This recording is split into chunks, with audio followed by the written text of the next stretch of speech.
ner mala chang karun wang ka changdar ke ta no kontin gol we kan no .tv family oni malen ber yang do pan bro luira ran ta ma ka chang ka wal kel ka payan wal kel pan ron ba do dara wudi jandara wudi dio jan wonne dial tin kontin bianga nen re jamen tamal liama yen dial gol wanga ko biya la kon me bararan wala ka chang ka wal kel ka bal waje wan ta ma biya ka nyoka me biya ka chiya ka ne kon jalla duna na mo wogan point da barwai ka jan biya ka nong ne tin nan tin kon kan te ka liang katin dia la ko lat karodian wana re la kon en wogan barwayan ta makate kon balate katil wayna ka jaw ka re dia tin kontin channeling ka wala nana chuwa jaw katin dia la ko lat karodian re wedan ka South Sudan ka barway ba ka nyin jaywan runu wogan barway ka nyin jaywan ka luga pan kanetin kon lat karodian ka jaywan an ta ma baga to ka nyin jaywan lenga ka lora nga ko jen biya ka nyoka me share kon ka kane ko ken wur me chal ka yor ma sebeni re we ka Uganda me la kwar to duel nene tin kon chal ka jidwar me chal ka Uganda ala family government en ka bere doare minta ka mar ka ne wur me chal ka Salva Kiir Mayadi tet ka me share yang pane jen go jen te ka wur me cha moy ka yoti 5 million wur me chal ka gar ma sebeni me cha moy ka yoti 5 million e wur me chal ka bol mel ka go jen poinde baja kabre kwar de Rai mishia ka wana anta me jen poinda cha daman wanyo ka me jaga je ka kui ka me da ne top ka yo ka je bol mel in go jen poinda bi da mana be nyo ka me be jo confirm cha nong jare we ka South Sudan te to yo tin la go jen poinda gore je wo ba wo gwa na te wur me chal ka Salva Kiir Mayadi ba wotin men kula luin ka je jaw jenen ba lar ye gore je biya te ka lintin yene tin asa mani yen dinobi ndi ara kontra we ka South Sudan plan wura me chal kay bol mele da na to ba yote 5 million e dun ko jen ba lo wura me chal kay yor ma sebe ne kan mal de chet ka me chala ri pan ko news te pan ato puchi wura me chal kay yor ma sebe ne shawar gak che gor Salva Kiir Mayadi en go jin point ma le de mare we ka South Sudan en go de bol mel de yo we kor de chi am go jen te bu go ro mi che ka wona me shawar ga mo che chobre we ka juba ka wura me chal kay Salva Kiir Mayadi kan e loy a ko de ro nan chala de jijane geng ne kan e loy ma sebe ne go jen che liang benetin konen chalkene bol melte konde che woy kwara manin netin kontin kwala chole ji poinde te konde che woy te biyete kel kelin kana bol mel jan poinde baka nyoko luy kwara ka ba bol mel be jako bete ka position kan wura ma kana je loy mokula kwar South Sudan Salva Kiir Mayadi en gwada mo men ci wurme chalke yor ma sebe ni kana wurme chalke bol mel cha janga kana go kan warga kana loye president we ka South Sudan kana lo jen go jen cha roide che ling ci bol mel che pressure nyoko lena ka che wurme chalke ma sebe ni che jongan te la lo da de lo da jin go jin point ma wi wo ngot ka me bi continue ka wure me chalu talpa jen badwal ka jiko ngai je go wote de jin anta ma bidor nyone ka lani go warga ga dan che dan pin kana nyaade ne ga dut talpa go ken pan ken tele malat ka tin Rai mishia ka wona jari zana nong daman guru mishal ka maseveni daman la garan tor den gurije his younger brother jare wika South Sudan ka che ben ko wojen gore je ba wajja ka Salva Kiir Mayadi ka kuy warga ka mesha gore daman en wojen ba bol mel kana ne ka te konte te poinde la ji poinde en kwar ji mukta bede mukta kwar ni Salva Kiir Mayadi te kula lerkel ka bol mel amana ran gueri de me kuje la non guer nyama nana cha kwanya cha kula jaka ambassador e do arme chalke i Rwanda jen me dana ran gueri de mukula ra menana la ran jawdo me la waka wurme chalke Salva Kiir Mayadi benyin selfa ba kula non bol mel ka jene dana kula lerka bol mel kel kana wurme chalke Salva Kiir Mayadi den go cha jo woire we ka kwara me dana tetin che wurme chalke bol mel che moy ka dier me dire lon ka nyaw jaka me lenga je wojen ba jo we ka position de jen nana ku jugol ma seveni wurme chalke yor ma seveni kana daman ka gade jen ko ka le involve ko ka le insist wo kan panken ba kon poma pujen gon point degree no wurme chalke Salva Kiir Mayadi ko na takate bol chaka turn down in gojen point de bikad london 18 kon ko le chole ju wait la ji South Sudan ko ken la ken mi chuka bol mel shebetwo ci yote 5 million te konde cha tobje cha won gwada mo anta me wura mo jare we daman ma 7 jare we ka yen dinobi na kono ta gwada mo ala go gore je ba wo ba wajje ka gwandit roi mi sheka wono ko yele non ko yen biya te ngai katilat ka rodien ka pin in go wurme chalke bol men yen ken kon lat ka ken kana chanya da ken ka titiatia jey wan jen tire de chapol ala wote ka tun wani te tin to wo jegrede ka jen ku ka mi sheka wono ko wala gwandi da gore wajen chebe nyona go yen go wote ka tijire te tin ko rame jen nonge la ku ka dan pin ka kon coach roi mi sheka wono ta ma ci da man ma sebe ne sheben yen tinas amani yen ne diar kon chalka jinubin jare we ka South Sudan bat kan ne je kana selfa mi bi ka je kana selfa jen point da kana ne joy dum da wojen point da biya ta ngai woci da man ma sebe ne shebere we kamen gura na korwar ga kan wojen beben confirm en go cha roye dan la ke ku bol mel cha war ga de cha tanda on puje la go jen cha chot pintar beda ke le ngot ko top en go jen ba bol mel ba we ka position ne metetin roy monsieur ke wona plus go nyaponde kularan gueri de me cha kwanyen go cha nang dor michal ke i Rwanda ala ambassador de ba nyoka malwoy ka jare ka South Sudan plus nya da dien kan yir dang raw to ci bol mel cha complain en go ka kanere kon lat ka ler kere we ka South Sudan ka ci go waje na de ka woy ka position ko taga tina de ka nangwa na ko de ka nangtin ajena lo ka naitin ko na kwala chole ji Uganda ci ko Uganda kana daman ka gade ka jena wo yuti pa million de le na ka char dor mi chol ke num li kan dor mi chol ke jube de to ka leni ajena kam karar ka bol mel mi ci ka wona go jena baram kora kana de ko na che gwi go baram kora ka ne de ko na kwala chole Ugandis ko ka Ugandis ka ne de ko na lianka ko we ne Salva Kiir Mayardit roye mo mo gora balar jinobi no go jen ja to ye mi ci ka ne ti jena doctor konte cha kon la ye ka shur yana wa pai na wa da chware je go jen gwada ngode still da man ma sebe ne ja gwada ma la go jare we kan ne je kana Salva Kiir mo ka je kana Salva bango da war gaga ma ba kamrar ka ba la go cha bol mel cha pal kwere de lakin gur mi chal ka Salva Kiir Mayardit ngode la go jen wija gulgula ke dungur mi chal ka bol mel chebe la wo in detail ka tare da dum da wo je wan tege men ba la ne de kontre we ka South Sudan je wan jen chire da cha pol tega ka jike kana de kontatin dum da wo dini kon ko jani che dini jeng ne tin ko ne chal ke jang dini ken ka kane ken roye me jen goro wa balare ko ku wuro mi chal ke daman ma seven go jare we ka South Sudan ka jaram nan cha nyoka jeni min gur ko yonati pa million ko ba war ga den ba je ken go jen cha approve ken no go chi wur mi chal ke Salva Kiir Mayardit che request jen che accept en wo bi wur mi chal ke bol mel ba ngode la kwor ka ba nya point de kula nya gueri de mila ka gwirkel ka muktab kwar ba lo jaw raya mo jen point de jenan goro ba lar ya ka jen jiyo yo ba to ka nyin je wantin kono lat ka rodien tin nya wuri mi chal ke Salva Kiir Mayardit ni adut ledalan mi dire we ka jino ba Sudan adut cha jine ne jino bi ndiar baro da mat ne diar kono lar ka je ko womite karame lar to re we gwana jen we ma we dan kon diar mi ci jugal wuri mi chal Salva Kiir Mayardit ci ka nyor wi de ka jen na ka kono ken kono de kono chal ke jike muno go mete karam ken mi la dor ka pa mi gwal wuri mi chal ke Salva Kiir Mayardit gen poinde bina yin rai ka kuide adut ona je pujung de go jen nya wuri mi gwan mo ne security dung mi shi nya wuri mi ci gwan na ngi no gwa mi ci wo dara we South Sudan dara chen yen ji no bien diara kono ta gwa ma mere wang nun pal pin ka nya wuri mi chal ke Salva Kiir Mayardit adut ka te go ti le de chebe nongra ran tame tinan re we ka South Sudan no go jen dung mi ci le go nya wuri mi gwan mo ne security mi ci na to na ka ku ade la je amer jendere me gode la de long nyama nani chalke adut Salva Kiir Mayardit de jin kwar cha joye pujen go jin pointu yena mora ayen yen nyan kan ye wurmulane no security kan ne netin konen charo ya laka go jen ba na ba kana kan ka chap South Sudan adut kuira ka midi de long ray we ka South Sudan and tama ka kuika go jen poinde de netin content chaka ka kan panken chaka de chaka yen jin no bin dia ala ko de pan tin konen chalat point wur me chalke pot control joje puchet kamela lara je ye gon go kan ne kontin ko tare gwa ma kan cha ka kum muno go ngan ba lar ye today on go wur mi chal ke ring ma char kan je ko are kan cha ka kum dum do wojen cha ye moy ke do pel makan kwa ye go ma kan jog da kana gor la wojen ko la ler kan je mu go pere ko ka be cho pere ko ka ne kun cha ka kum nyam mi chal ke adut Salva Kiir Mayardit te ka jo me che barar ke roma sen go jen cha dol ka gon kala ra je go puje go wur mi chal ke do blam kan wur mi chal ke pot kan chul ke wur mi chal ke doctor yang ma cha tentel le mi yen ke mila rodo gwa men tama joje go jen point ba we South Sudan be jakob be pen rei ko ka mi je man chan kel ka jin gwar cha go puj en go jen point de na modela dum no chi jeng cancer of elders tin kono te kel ka Salva Kiir Mayardit pla kor we ni kol ma nyang ju kan chi nyor wi ko am kor wura mi chal ke Salva Kiir Mayardit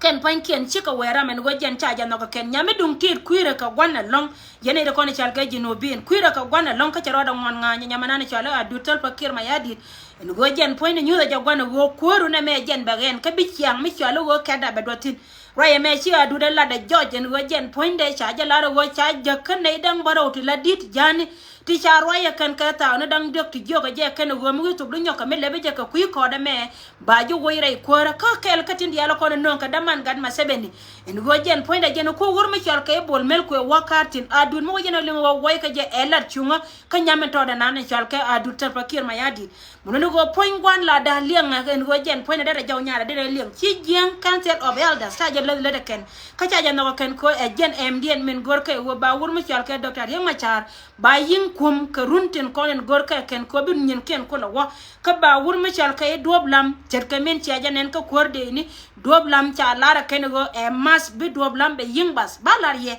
tele ma batte atin ko ti diala ti ka kentin kono latta ka pin akane de konen chal ka e jen ka mukta ken ka nyen ken gor ka jen doblam wa ba bas ka wa ma jurda roye mo cha la da ken de konen chal ka ji jal ni gengni en go jen cha barara secret mi che ka wona ka ci adu tar bakir ma yadit cha ga tin ka che tin konen chal ka jen culture of elders cha ka ga engin jo ka melodiya mo che mo go roye mo jo mi che barar ka jen poinde cha jala da ne de konen ta gwa mo ta la ji jal ni gengni ka jen to da kelio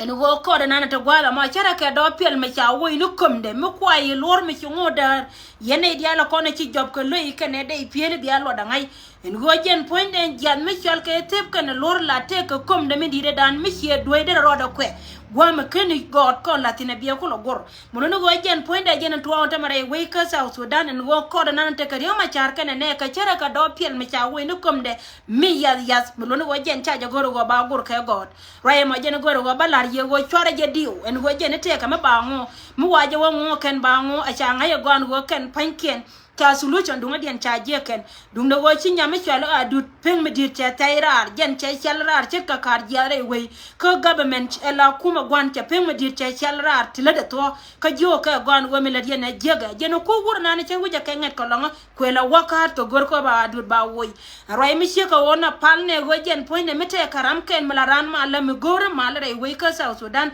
ko ma la ji ma la ko ken to wan ken ka no la go ne tin ko la ji chen a to dia na katiem raye me balar ye go jen cha barar jom si on ka bia dile ka men ngena ka gwa me bena jen jo ye go jen ba to kenyen jay1 cha pol jen tege ka men te ka jay1 gwandit kana cha nyaade wujete lunglonga gwandit dung do cha bo in detail balar ye amat inono en go jen point kana kono chi to de sheke to bara nyoka lunjaw kama ya pole je kan wer community amani all South Sudanese indi ala gor ka ngaken kanwa.tv en go ganta barari pan community to re loka ka raye be ka ngarar pan cha rai kanatin kontin kon chop ka reality ngan ba ben ka reality today ka bayalan mela to de ko mo rai nare jam go ne jene go ba gor ni to ka dor ka mela rode kor nana to rai lo ka gore ja ba rai tin ka men bi rai ka ngatin ba rai ne ka tugde amane pende pin gwa nana to dor tin ka to diala to cha ka polo ka jan gwa nana chana to ka news what tin warun Milone go jen point de chapo lonta me goro go bayalan me la tode whether be a liang de losie biamo yene diala kontre jam batu chon kor suka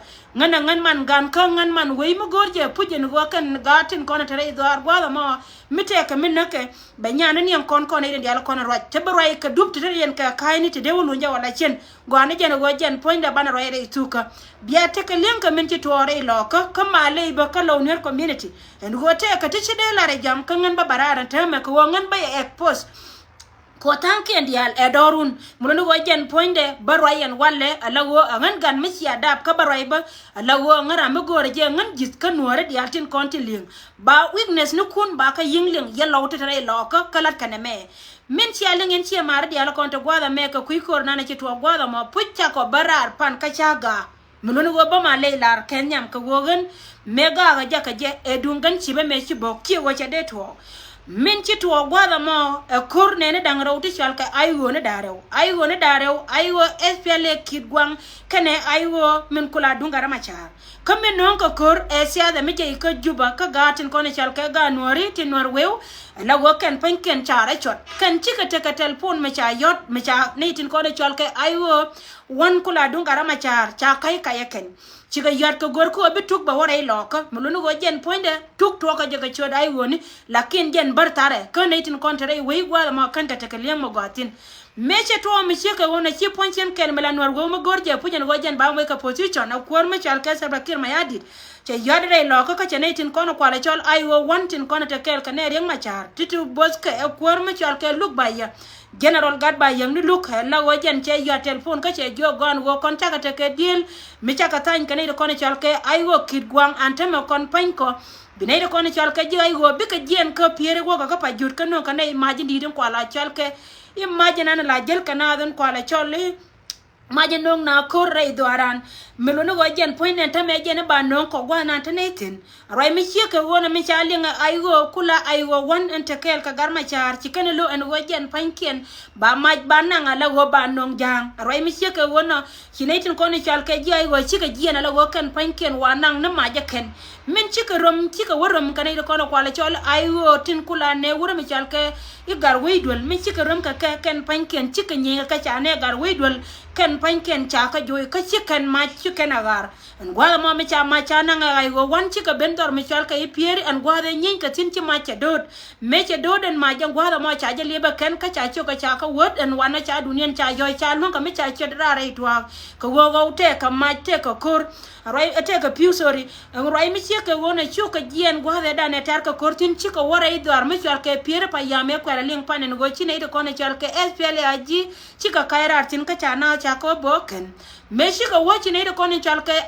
SPLA kid gwang ba chi ko ngona ka menyurke mesha ne de koni chalke SPLA wan cha ka ne ken woken panken cha mi gor ka cha je en woken panken cha majen gor ka kan cha ka ba ken chi ka nyur chi ken kor lo woken bi ka nyen ka ne ken karodien cha ka nen ka ken ga lo ka koro rai mi chi ko na chi ka nyur men chi ka nyur chi kume men gor je wojen ba su ba kanang re lo ka bi lo bi ka te ko kor jen poinde chelingan go chi kor che rom ka cha ma cha nang che wo men cha ma cha nang ane de kono kwale chol eji SPLA ayu on tama bi ka jen ka ba ne content ka wat ba ka yimo yan ma da kan Chika rai kanetin kono kula te Kanyarol County tin chialinga tama chi jen chika wara idwar michal ke ayot en gwada mo chiken bol ma kwe kene wur michal ke gar ke tul chek chiken ka yoda ka wode yanda me nong ne tin kono kwale chol SPLA kid gwang ala wajen panken dere ka walwa ka kwi ka ken ka kor kanetin kono kwale chol SPLA wan kula ne riang machar ka ken cha ma chana nga ken kanta ma ken bika jen ala go ken bika jen ka piere bika waka wat ba ne ti ba ko do ma ja ken kama wane ko do ma ba ne kon sir ka ba dor me chal ka wat ba ja ka ba ken an wana chu por ba ganda choro de cholat ka netin kono kwale chol ne to ko chu kume chu action chu kan chu ji na la wajen me boga pan dor me chal ka pier lo no wajen dere gwa ma ya cha ma cha latin ala wajen point dere wo bo ala wo dere ma dere wo bo gen point me chu jala la wacha ma che mer ka nenen and wana chu dai me ne cha ka yor ka matar roye nanan cha Allah dan ta me ne de kono kula te ping wa mo ko gore je wajen point ba roye ne tu ko ka me nanan cha Allah da ken me che dai me ne cha ka yor ka matar chi do chi ma cha kan kan e lon ka me dere je bo che dere tia roye mi che ka wona cha ne tin kono chal ke iji kume cha ka nyoka me yada ka wur mi chal ka gar ka tor che kana bol ma ko ye go yena min chi abogo te me chi ato rei dor mi chal ke piere ko ben be ane ba pai gwal ka Nyarol County min boka Nyarol today ye du wura mi chal ke bol ma ko kane wur mi chal ke gar ke tor che ko ken chine bita dor ka lanken point lanken town nanan kula tani aygotin ci bita ne yantin bita ne itin ala go ken wa pai ne ka gwa rai mi shi ka wona balare en wara dial en koro pui to ka jaka aygo ne darew lakin den kan aygo ne darew nyen ka kama den ka kai ne cha ka tuom ka propaganda mi je ka juba agatin kono kwale chole nor wo tin gor ka je wode kor cho rai loka ka go ken panken bi ko te ka position ko ra mi ci kor shi ter ba o kwanya Salva Kiir Mayardit gen point de kaneti kono togo kore kan mwana ka reality de kala netin ko la ne garama char kan ne garama char chaka moy ka tok me chima to netin kono gor ka je bi lawta ka kos ka rodien chaka jionta me majin dire nano kula ngade kamentare week me te kanetin kono kwale chole ne kid gwang jan nan kan no ga jajang turaye mo che bene la wo jena nongri re lo ka yenwari dial wi mon ke lew che to la tuk ay woni min chi ne ti yel chola ajira ti me cha chuli nga ken ka kan tela ka do me be ka kare ni won che ga chume ko opportunity go ken panken chi ka bara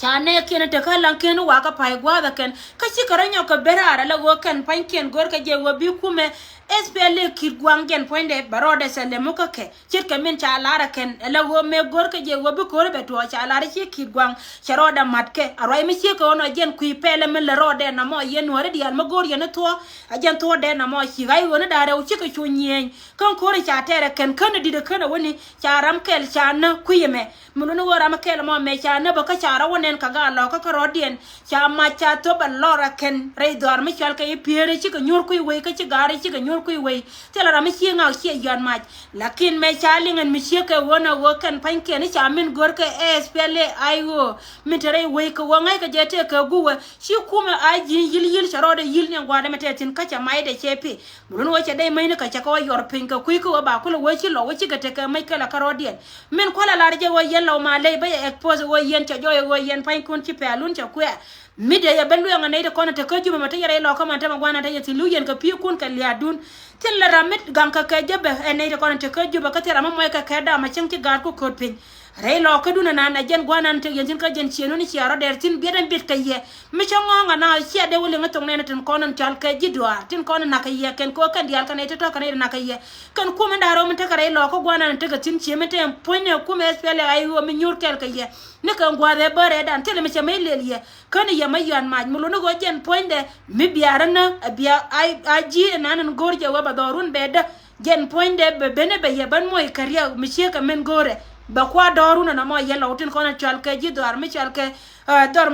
lanken kan dor mi chalke I Wuror County tin kula loy lo katin yan kan dor na chalke lo raye me janan gore bala ne tina wi mon kele wojen confusion be ka kan ko na chalke ji aji ka gor ko waken panken bine ken kon te dubi ko wa la je ye wajente ne ken te dubte ka de den me chari ala ka ken mo gor wodor me chal ka ayur ka be wa ba mere lo ka kwa la gor je wa bere lo ka te wan ko jen panken bi ka chota ka tare ka rodien yen ga lo ka mo yen go wo din lo ka ye kama mai kun pin ka bede burunu wona me jen sere nan chitore ko ma cha tu e kume spele ay wona dare en ay wan kane ay wo kidgwang ka kan te ka tukta ka kan ko ka ne ka aji ko jen ba ko te do ma chwa ga jare lo ka jen nan jen pulana nan gore wo balar ya ka lara male ko me lara je chika ay wona to ko na tare kor kan ga ya ka gan chimni ko ne me cha ngai wo jen panke ni chine me cha to kyo kan rara poinde aji mo no wo jen te ne wi wum dien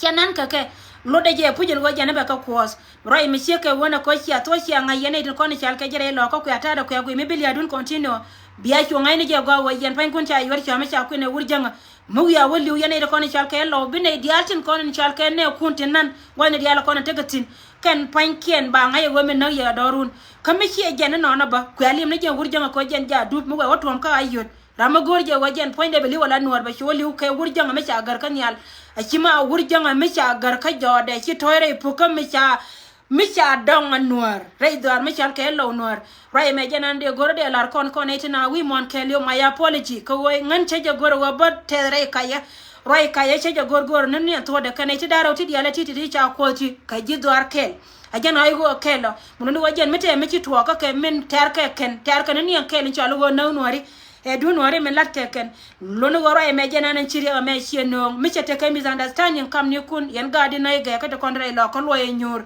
kon ta me poinde ajija la de la wajen ba continue ba bok me ti lot be ko tin ko gor ko wajen poinde be ne ka de ka dor me chal ka Nyirol County bi ko wo ne de kon ta ka Nyirol chal ka ke te de gar ke tol che kan e wur me chal ke I bol makwe ci kana lar ci ne beta jowe ko medan cha ko la jowe ci gel we ci do re we chama lo den ko kan me ci ken won kan e wokatin den ci ko kan ci nya lem ci ko ci nya pel roy me ci ke wona ci nyar koy mu non wajen fan ken chuje ka ke beje mat la ga di la ko ne ci nyore we kan cha ko no go be ka chore mu non go lo ci nya lem to kon ci nya pel ci ma le ci nya lem ci ga yen ci nya lem sorry ka kan che nyar kwai to kon lo che nyar kwai to kon cha ran lo re ne ni che nyar kwai ko den ba te ka ga che nyar kwai to go te tin ji do kan che nyar kwai chi ka che nyar kwai dial ka wang che nyar kwai tin kon che lo den che gab la go tin kwai ka jen kuma sel bakir ma ya di da mo te me de la ma ja ka te de la go kan chi ka gagrar mun no go ka ken kon chi wo chi diel che diel ken tin to ka ra mat kel ka ga gwa ne ken ka dor me chal kel lan ken taw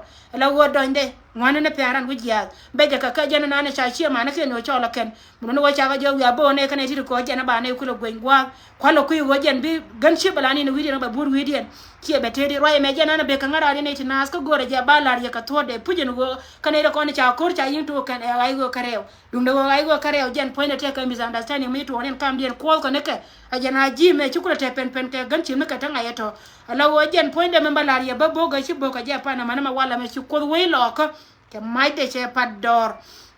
tela me ayara ken babarar ko jo yo tela ma cha ayara kare do ar chiem polle tela mai kele dum no wotin ko ne ci der ko kam diamond cha goya kan ga dina e karo die men balar ye go wo yen ga dina e karo don chara nyo goro bate ramba nyo kam ko